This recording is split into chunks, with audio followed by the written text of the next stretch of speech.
अस्सलाम वालेकुम, welcome back our YouTube channel. Hope so you will be fine guys. जैसे कि आप जानते हैं हमने CSS 3 की basic to advance knowledge series का आगाज़ किया। उसकी आज हमारी क्लास 4 है। इसमें हम CSS के बेसिक सिलेक्टर पर बात करेंगे कि CSS के कितने सिलेक्टर्स होते हैं। तो 3 types of basic selectors use in CSS by tag name और बाय आईडी और class name. By tag name ऐसा हम क्योंकि HTML के ऊपर CSS को अप्लाई कर रहे होते हैं तो इसलिए टैग नेम उसकी हेडिंग, टेबल, जो भी उसके अंदर टैग आती हैं, लिस्ट टैग आता है, order list, unordered list, manual या LI या पैराग्राफ पे आप अप्लाई करना चाहते हैं तो उसको आप पर टैग नेम यूज़ करेंगे CSS में जाके। और कर्ली ब्रेसेस में जाके उसके फॉन्ट साइज़ वगैरह, फॉन्ट साइज़ उसके ऊपर यूज़ करना चाहते हैं, मार्जिन देना चाहते हैं, पैडिंग कुछ भी आप अकॉर्डिंग टू योर वेबसाइट आप उसकी एडजस्टमेंट करना चाहते हैं तो उसको यूज़ कर सकते हैं। इसके अलावा आप आईडी को यूज़ कर रहे होते हैं और क्लास का, वो मैं नेक्स्ट आपको यहाँ पर क्लियर करवाती हूँ। तो फर्स्टली तो हम देखते हैं कि टैग नेम को हम कैसे एज अ सिलेक्टर यूज़ कर रहे होते हैं CSS में। तो जैसे सपोज हम इसको स्टाइलिश शीट में इंटरनल जो इन पे स्टाइल शीट होती है और जो एक्सटर्नल स्टाइल शीट होती है कि हम CSS की अलग से फाइल बनाती है, उनमें इस तरह से हम सिलेक्टर्स को सिलेक्ट कर रहे होते हैं। सपोज हम हेडिंग 1 के टैग को सिलेक्ट कर रहे हैं तो यहाँ पर इसके अंदर फॉन्ट साइज़ वगैरह हम कलर वगैरह अप्लाई कर सकते हैं और यहाँ पर div edit के ऊपर अप्लाई कर सकते हैं। तो टेबल की एज सच क्या है, टैग नेम है जिनके हम ऐसे कर्ली ब्रेसेस लगानी होगी। फर्स्टली टैग का नेम लिखना होगा, देन कर्ली ब्रेसेस, और इसके अंदर हमें जो भी CSS के थ्रू अप्लाई करना है, इसमें मार्जिन अप्लाई करना है, पैडिंग या कलर, तो वो हम अप्लाई कर सकते हैं। नेक्स्ट हम देखते हैं कि किस तरह से हम इसके ऊपर अप्लाई करते हैं। सपोज हम हेडिंग 1 वाले टैग नेम के ऊपर अप्लाई करना चाह रहे हैं, colour name, font size, suppose हमने फॉन्ट और इसमें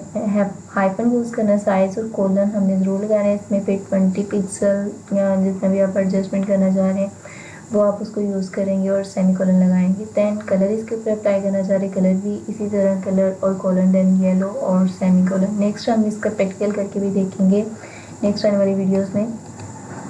और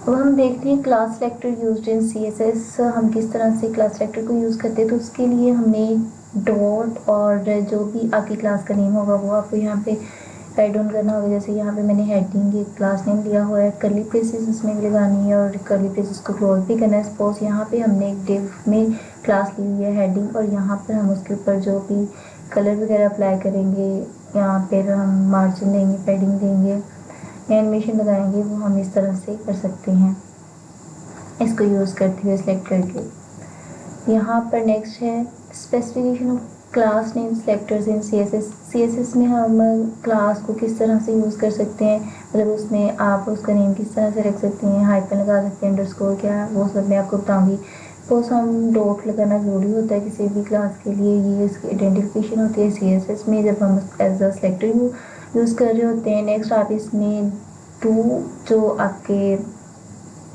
वर्ड्स हैं उनके दरमियान में आप हाइपन यूज़ कर सकते हैं। नेक्स्ट आप उनके दो जो आपके टू वर्ड्स हैं उनमें आप अंडरस्कोर यूज़ कर सकते हैं। इसके अलावा आप कैमल केस यूज़ कर सकते हैं। कैमल केस मीन के फर्स्ट आप ये वाला वर्ड लिखेंगे स्मॉल में और उसके बाद में नेक्स्ट जो वर्ड यूज़ करेंगे उसको फर्स्टली कैपिटल, जो उसका लेटर होगा कैपिटल करना होगा, तो इसको कैमल केस कहते हैं। तो ये भी बहुत ज़्यादा यूज़ होती है CSS में। नेक्स्ट है ID selector used in CSS। किस तरह से हम आईडी सेलेक्टर को CSS में यूज़ कर रहे होते हैं।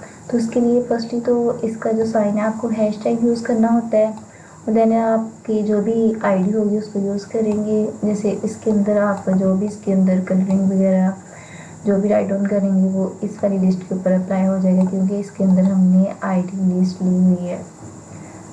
एक और अनऑर्डर लिस्ट बनाई है, उसमें हमने सपोज ये डमी सा डाटा ऐड किया है तो इसके अंदर हमने लिस्ट आईडी और इक्वल और इन्वर्टेड कोट्स में लिस्ट राइट डाउन किया हुआ है।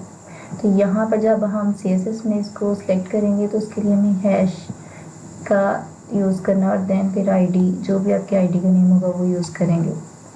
इसके बाद है difference between ID selector and class selector. तो आप ये समझ रहे होंगे कि दोनों हम ऐसे यूज़ कर रहे हैं नेम, तो इसका क्या हमें मतलब डिफरेंस इसमें क्या हो सकता है, तो इसका ये है कि आईडी सेलेक्टर जब आप यूज़ कर रहे होते हैं तो can only use one time in one page. एक पेज में आप आईडी सेलेक्टर आपने यूज़ किया हुआ है, जैसे कि यहाँ पे लिस्ट के लिए और अनऑर्डर लिस्ट के लिए, तो जस्ट आप अनऑर्डर लिस्ट के लिए ही यूज़ कर सकते हैं इस वाली के लिए, और कहीं भी यूज़ नहीं कर सकते।